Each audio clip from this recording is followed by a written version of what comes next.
Chapter 62. The Dart. A word concerning an incident in the last chapter.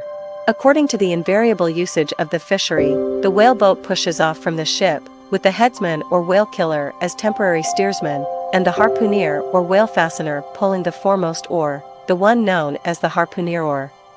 Now it needs a strong, nervous arm to strike the first iron into the fish, for often, in what is called a long dart, the heavy implement has to be flung to the distance of 20 or 30 feet. But however prolonged and exhausting the chase, the harpooner is expected to pull his oar meanwhile to the uttermost. Indeed, he is expected to set an example of superhuman activity to the rest, not only by incredible rowing, but by repeated loud and intrepid exclamations, and what it is to keep shouting at the top of one's compass, while all the other muscles are strained and half-started, what that is none know but those who have tried it.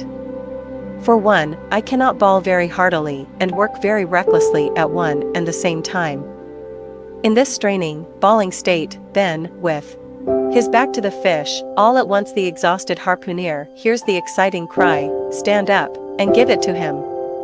He now has to drop and secure his oar, turn round on his center halfway, seize his harpoon from the crotch, and with what little strength may remain, he essays to pitch it somehow into the whale.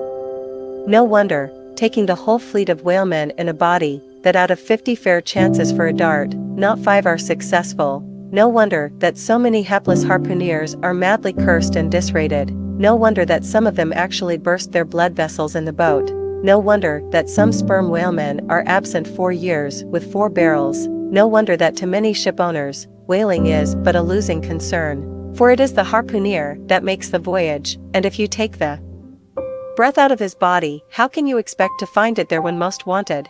Again, if the dart be successful, then at the second critical instant, that is, when the whale starts to run, the boat header and harpooner likewise start to running fore and aft, to the imminent jeopardy of themselves and every one else. It is then they change places, and the headsman, the chief officer of the little craft, takes his proper station in the bows of the boat.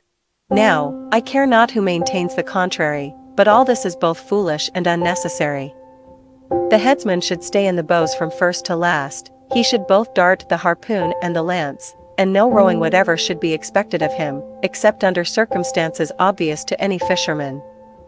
I know that this would sometimes involve a slight loss of speed in the chase, but long experience in various whalemen of more than one nation has convinced me that in the vast majority of failures in the fishery, it has not by any means been so much the speed of the whale as the before described exhaustion of the harpooner that has caused them.